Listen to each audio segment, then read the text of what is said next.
आशय के रूप में साबित की जा सकती है। श्लोक किसके पक्ष में स्वीकृति साबित की जा सकेगी या किसके विरुद्ध यह धारा 21 में अधिनियमित है। श्लोक दस्तावेज की अंतर्वस्तु के विषय में किसी व्यक्ति की स्वीकृति कब ग्राह्य हो सकेगी, इसका उत्तर धारा 22 में मिलता है। श्लोक सिविल केसों में स्वीकृति किन अवस्थाओं में ग्राह्य होगी, इनमें नहीं। यह धारा 23 में अधिनियमित है। श्लोक धाराएं 24 से 30 तक एक विशेष प्रकार की स्वीकृतियों का वर्णन करती हैं।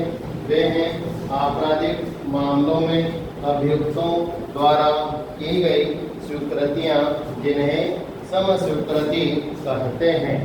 श्लोक चेंज संक्षेप में धारा 17 स्वीकृति की परिभाषा देती है। श्लोक धारा 18 यह बताती है कि स्वीकृति कौन कर सकता है। श्लोक धारा 19 तथा 20 उन परिस्थितियों का वर्णन करती हैं जिनमें अन्य व्यक्ति जो वाद का पक्षकार नहीं है के द्वारा की गई स्वीकृति पक्षकार को बाध्य करती है। श्लोक धारा 21 यह प्रावधान करती है कि कौन सा पक्षकार स्वीकृति का प्रयोग कर सकता है, अर्थात कब एक स्वीकृति दूसरे के द्वारा एक व्यक्ति के विरुद्ध साबित की जा सकती है और कब एवं किन परिस्थितियों में यह कथनकर्ता के पक्ष में साबित की जा सकती है। श्लोक धारा 22 स्वीकृति जनक दस्तावेज की अंतर्वस्तु के बारे में मौखिक साक्ष्यों का अपवर्जन करती है। श्लोक धारा 23 इस बात की चर्चा करती है कि यदि इस शर्त पर स्वीकृति दी गई है कि उसे साक्ष्य में नहीं दिया जाएगा, तो क्या ऐसी स्वीकृति की सिविल वादों में सुसंगतता होगी। प्रश्नवाचक स्वीकृतियाँ यद्यपि कभी कभी प्रबल साक्ष्य होती हैं, फिर भी स्वीकृत विषयों का निश्चायक सबूत नहीं है। किंतु जो कुछ एक पक्षकार स्वयं सत्य होना स्वीकार करता है, उसे युक्तियुक्त रूप से सत्य होना उपधारित किया जा सकता है, जब तक उसका संतोषजनक स्पष्टीकरण नहीं दिया जाता है या उसे सफलतापूर्वक वापस नहीं लिया जाता है, और जब तक वे विबंध के रूप में प्रवर्तित नहीं होती हैं या विबंध के रूप में प्रभाव नहीं रखती हैं। स्वीकृति करने वाला व्यक्ति उनका खंडन करने के लिए स्वतंत्र होता है या वह यह प्रदर्शित कर सकता है कि वे असत्य हैं या गलत हैं या गलतफहमी में की गई हैं। वाचन द्वारा स्वीकृति का वर्णन धारा 8 में किया गया है।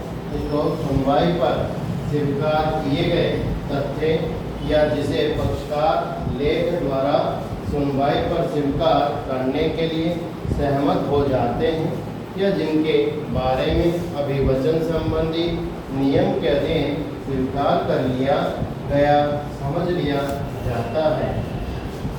उन स्वीकृत तथ्यों को साबित करना आवश्यक नहीं है, परंतु न्यायालय ऐसे तथ्यों को अन्य साक्ष्य द्वारा साबित किए जाने की अपेक्षा कर सकता है। धारा 58 यह सुस्थापित है कि एक पक्षकार की स्वीकृति जैसा धारा 17 से 20 में परिभाषित की गई है, जो धारा 21 की अपेक्षाओं की पूर्ति करती है, स्वबल से सारभूत साक्ष्य है। श्लोक उच्चतम न्यायालय ने तिरुजान बनाम रिटर्निंग ऑफिसर के वाद में स्पष्ट किया कि उस पक्षकार के विरुद्ध सर्वोत्तम साक्ष्य होती है यदि स्पष्ट रूप से एवं असंदिग्ध रूप से की गई है। हालांकि यह निश्चय नहीं होती।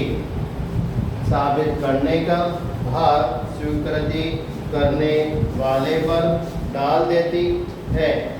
इस सिद्धांत का आधार यह है कि जिस बात को पक्षकार स्वयं स्वीकार करता है कि वह सत्य है, तो उसके सत्य होने की उपधारणा की जा सकती है जब तक कि उसका खंडन नहीं कर दिया जाता।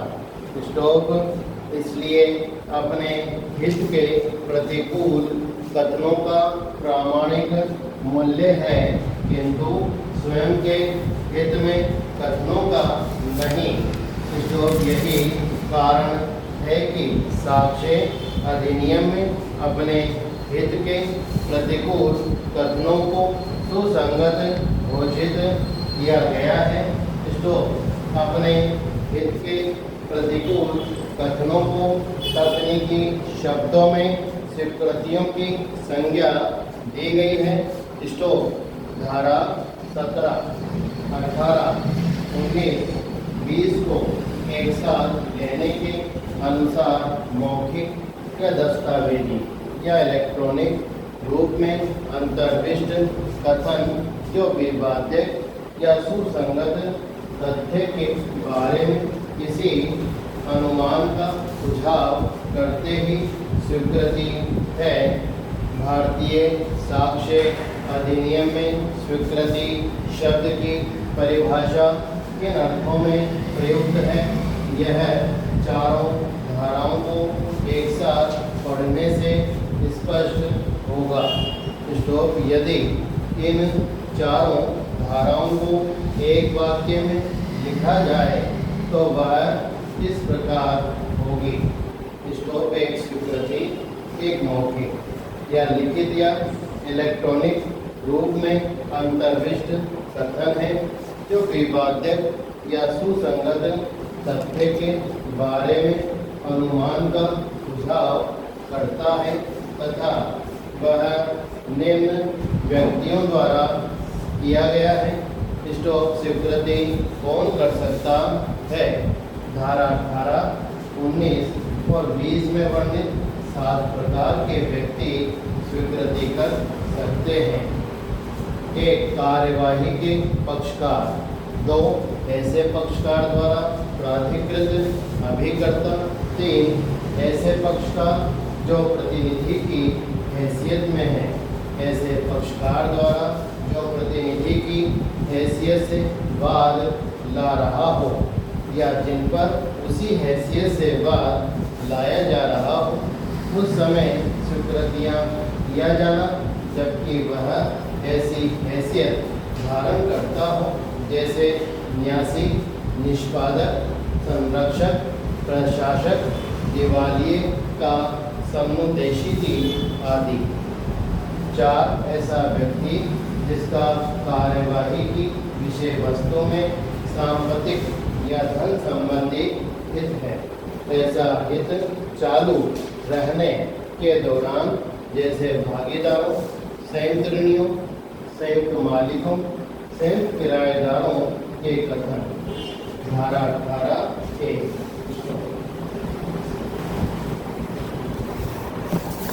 5. पूर्ववर्ती हक वाला व्यक्ति। ऐसा व्यक्ति जिससे वाद के पक्षकारों का वाद की विषय वस्तु में अपना हित व्युत्पन्न हुआ हो। ऐसा हित चालू रहने के दौरान। धारा 18 ब्रैकेट 2 स्टॉप चेंज 6 पर व्यक्तियों के कथन या स्वीकृतियों निम्न परिस्थितियों में ग्राह्य होती हैं।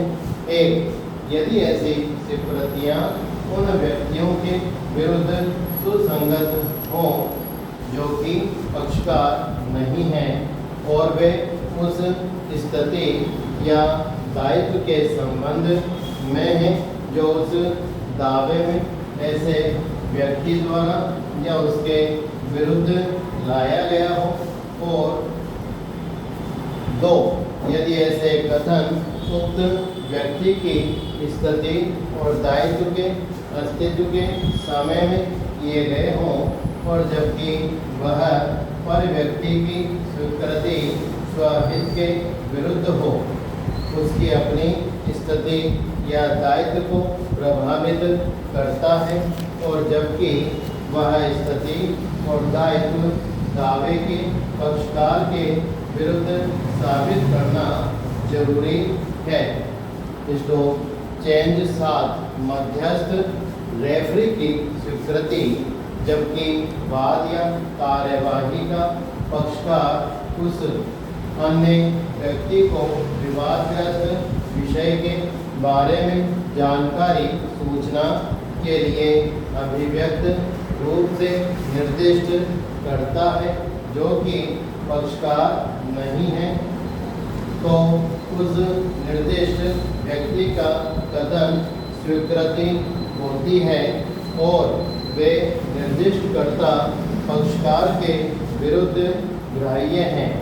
धारा 20 चेंज ऊपर की गई परिभाषा के अनुसार वाद या कार्यवाही के पक्षकारों के कथन तथा उन व्यक्तियों के कथन जो वाद या कार्यवाही के पक्षकार नहीं हैं अर्थात अपरिचित व्यक्ति हैं, कुछ परिस्थितियों में स्वीकृतियाँ होंगी यदि वे कथन उपरोक्त परिस्थितियों में किए गए हों तथा विवादित या सुसंगत तथ्य के बारे में किसी अनुमान का सुझाव करते हों। इसको चेंज स्वीकृतियों को ग्रहण करने के कारण क्या वे अनुश्रुत नियम के अपवाद हैं। इसको टेलर ने कहा है, स्वीकृति एवं समस्वीकृति को सामान्यतया अनुश्रुत नियम का अपवाद माना जाता है क्योंकि वे हित के विरुद्ध होते हैं और इसलिए संभवतः सत्य होते हैं। इसको स्वीकृति सदैव न्यायिक प्रक्रिया में महत्वपूर्ण भूमिका अदा करती है। इसको यदि किसी वाद या कार्यवाही का एक पक्षकार यह साबित कर दे कि दूसरे पक्षकार ने उसके मामले को स्वीकार कर लिया है तो न्यायालय का कार्य आसान हो जाता है। स्टॉक का के विरुद्ध यह विकथन करते हुए मुकदमा दायर करता है कि अंतिम पुरुष स्वामी की पुत्री का पुत्र नहीं है और वह अंतिम पुरुष धारणकर्ता का सपिंड है। स्टॉक एक दस्तावेज दाखिल करता है जिसमें कार्य को अंतिम पुरुष धारणकर्ता की पुत्री का पुत्र स्वीकार किया था। स्टॉक यह दस्तावेज न केवल साक्ष्य में ग्राह्य है किंतु एक महत्वपूर्ण और बहुत प्रबल साक्ष्य है। स्टॉक स्वीकृति का विषय धारा 17 से 23 और 31 में वर्णित है। बीच की धाराएं 24 से 30 तक सब स्वीकृति का वर्णन करती है।